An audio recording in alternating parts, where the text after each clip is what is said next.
Lyca production Subaskaran தயாரிப்பில் ரஜினிகாந்த் நடிப்பில் DJ Gnanavel இயக்கத்தில் வேட்டையன் அக்டோபர் 10 முதல்.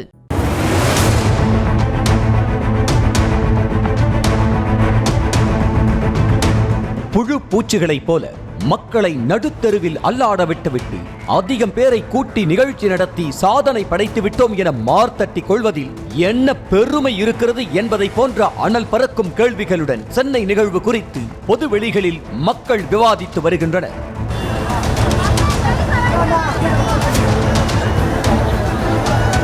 விமானப்படை சாகச நிகழ்ச்சி 11 மணிக்கு தொடங்கவிருந்த நிலையில் காலை 8 மணிக்கே மெரினா நோக்கி வர ஆரம்பித்தது மக்கள் கூட்டம். கார்கள், பைக்குகள் என சொந்த வாகனங்கள் மட்டுமல்லாமல் ரயில்கள், மெட்ரோ, பேருந்துகள் என பொது போக்குவரத்திலும் கடற்கரை நோக்கி கூட்டம் படையெடுத்தது.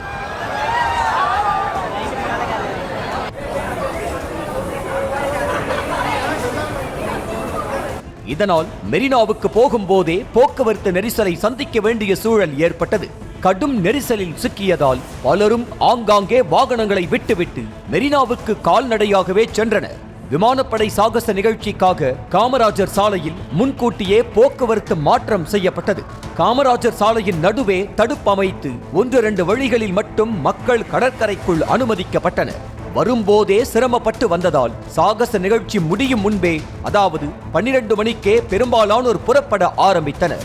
ஆனால் நிகழ்ச்சி முடிந்து புறப்பட்டவர்களை எந்தவித வழிகாட்டுதலோ கட்டுப்பாடோ இல்லாமல் மொத்தமாக மந்தையை போல திறந்து விட்டதால் மக்கள் வெள்ளத்தில் மூழ்கி காமராஜர் சாலையே ஸ்தம்பித்தது.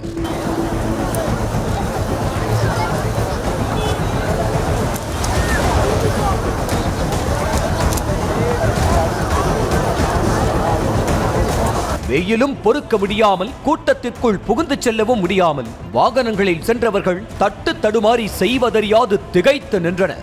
நடைபாதையில் சென்றவர்கள் கூட அடியடியாக அடி பிரதட்சணம் செய்யும் அளவுக்கு சூழல் மிக மோசமாக இருந்தது.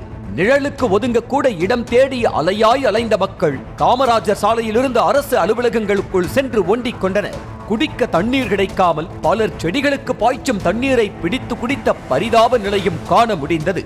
தண்ணி இல்ல, 100 பேர் நிக்கிறாங்க. எங்க தண்ணி பாட்டில் வாங்க பண்ண இருக்கிறதா அள்ளி போட்டு போயிட்டாங்க. நீங்க விற்க கூடாதுன்னு சொல்லிட்டு போயிட்டேன்றாங்க. தண்ணிக்கு அவஸ்தப்பட்டு 1.5 மணி நேரம் லைன் பிடிச்சி தண்ணி எடுத்துனோம். ஒரு தண்ணி கூட கிடையாது. எல்லாமே இப்போ ஒரு வாட்டர் இல்ல. இது வரைக்கும் சுத்தி இருந்தா 2 மணி நேரம் ஆச்சு. ஒரு வாட்டர் பாட்டில் இது வரைக்கும் வாங்கல. இங்க ஒரே ஒரு பேரல் வச்சிருக்காங்க. அதுக்கு பெரிய கியூ நிக்குது. அதுக்கு போலீஸ்காரங்க பூந்து பிடிச்சிட்டு போறாங்க. தண்ணி அங்க அதுவும் அது ஒரு கேன் தான் வச்சிருக்காங்க. இங்கிருந்து அவ்வளவு தூரம் போயிட்டு சமாதி வரைக்கும் போயிட்டு வந்தேன். ஒரு வாட்டர் பாட்டில் கிடைக்கலங்க. முதல் தண்ணி வேணும்ல. எல்லாருமே தண்ணி குடுக்கணும்ல. வேற எதுவும் தர தேவையில்ல. தண்ணி குடு, தண்ணியாவது ஒரு இது பண்ணி வைக்கணும் இல்லீங்களா? இத்தனை லட்சம் பேர் கூடுவார்கள் என தெரிந்தும் போதுமான பார்க்கிங் ஏற்பாடுகளும் செய்யப்படவில்லை.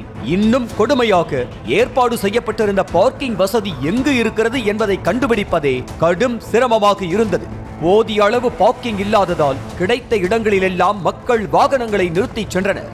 நிகழ்ச்சி துவங்கும் முன்பு காமராஜர் சாலையில் நின்றிருந்த காவல்துறை அதிகாரிகளை திரும்பி வரும்போது கண்ணில் பார்க்கவே முடியவில்லை.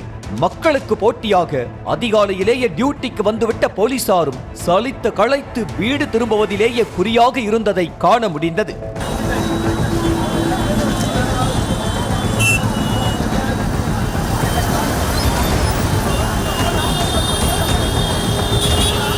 சுமார் 20 ஆம்புலன்ஸ்கள் தயார் நிலையில் இருந்தாலும் கூட்ட நெரிசலில் சிக்கி நகர முடியாமல் பரிதவித்தன. இதனால் மயங்கி விழுந்தவர்களை மருத்துவமனைக்கு அழைத்துச் செல்வதிலும் தாமதம் ஏற்பட்டது.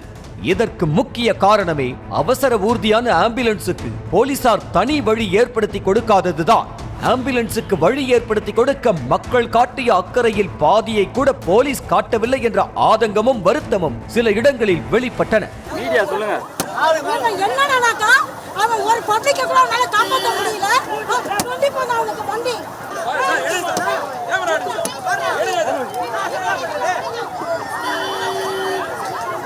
காமராஜர் சாலையை இணைக்கும் சுவாமி சிவானந்தா சாலை, பாலாஜா சாலை, பாரதி சாலை, பெசன்ட் சாலை, ராதாகிருஷ்ணன் சாலை, சாந்தோம் சாலை என அனைத்து சாலைகளும் மக்கள் தலைகளாகத்தான் தென்பட்டன.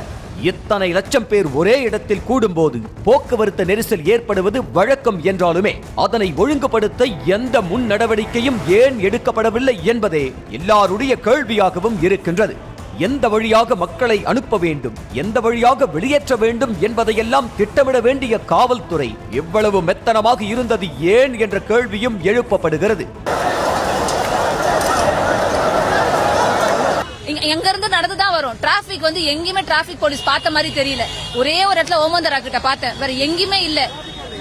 டிராபிக் போலீஸ் இல்லாதனால அவ்வளோ டிராபிக், அவ்வளோ கிரவுட்.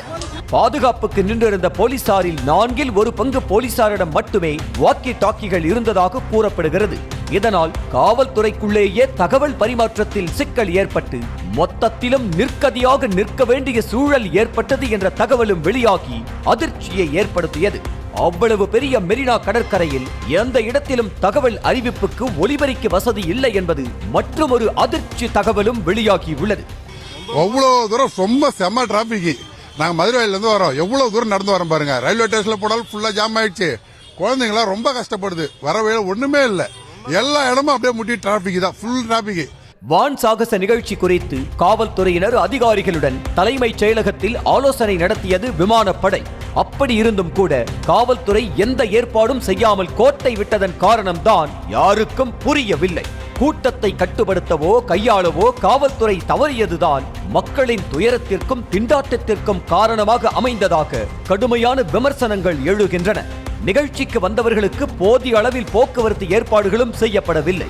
கூடுதல் பேருந்துகள் இயக்கப்படும் என அறிவித்தாலும் அவை அறிவிப்பாக மட்டுமே இருந்தன. ரெஸ்ட் ரூம் வசதியும் எங்கேயுமே இல்ல. சோ இங்க வந்து எங்களால நடக்கவே முடியல. அவ்வளவு டிராபிக், ஓரமாவே உட்காந்துட்டோம் நாங்க. அவ்வளவு கூட்டம், எங்களால நகரவே முடியல. இது ஒரு பக்கம் இருக்க, சாதாரண IPL விளையாட்டுக்கே கூடுதல் ரயில்களை இயக்கும் மெட்ரோ நிர்வாகமும் வான் சாகச நிகழ்ச்சியை கண்டுகொள்ளாமல் இருந்துவிட்டது. வழக்கமான ஞாயிற்றுக்கிழமை அட்டவணைப்படி 10 நிமிடத்திற்கு ஒரு மெட்ரோ ரயில் இயக்கப்பட மெட்ரோ ரயில் நிலையங்கள் அனைத்தும் திணறி விட்டன. மெட்ரோவிலும் கட்டுக்கடங்காத கூட்டம் சேர்ந்த நிலையில் மதியம் 2 மணிக்கு மேல்தான் கூடுதலாக ரயில்கள் இயக்கப்பட்டன. அதே போல புறநகர் பறக்கும் ரயில்களும் வழக்கம் போல் ஞாயிற்றுக்கிழமைக்கான ரயில்களையே இயக்கின. போக்குவரத்து வசதிகளை போதிய அளவில் ஏற்படுத்தி கொடுக்காததால் எப்படி வீட்டுக்கு செல்வது என தெரியாமல் பெரும்பாலானோர் மெரினாவை சுற்றி சுற்றி வந்தனர்.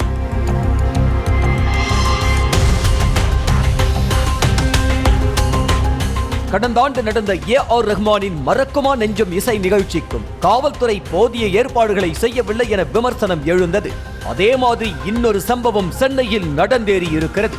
நடந்த அசம்பாவிதத்திற்கு காரணம் என்ன என கண்டறிந்து திருத்திக் கொள்வதை விட்டுவிட்டு ஆளாளுக்கு தாங்கள் எந்த தவறும் செய்யவே இல்லை என ஒதுங்கிக் கொள்வதும் பிரச்சனையை உதறி தள்ள நினைப்பதும் பொதுமக்களின் அதிருப்தியை அதிகரிக்குமே தவிர குறைக்காது என்பதை உரியவர்கள் உணர வேண்டும். லைகா புரொடக்ஷன் சுபாஷ்கரன் தயாரிப்பில் ரஜினிகாந்த் நடிப்பில் TJ ஞானவேல் இயக்கத்தில் வேட்டையன் அக்டோபர் 10 முதல். செய்திகளை உடனுக்குடனும் துல்லியமாகவும் தெரிந்து கொள்ள சப்ஸ்கிரைப் பண்ணுங்க.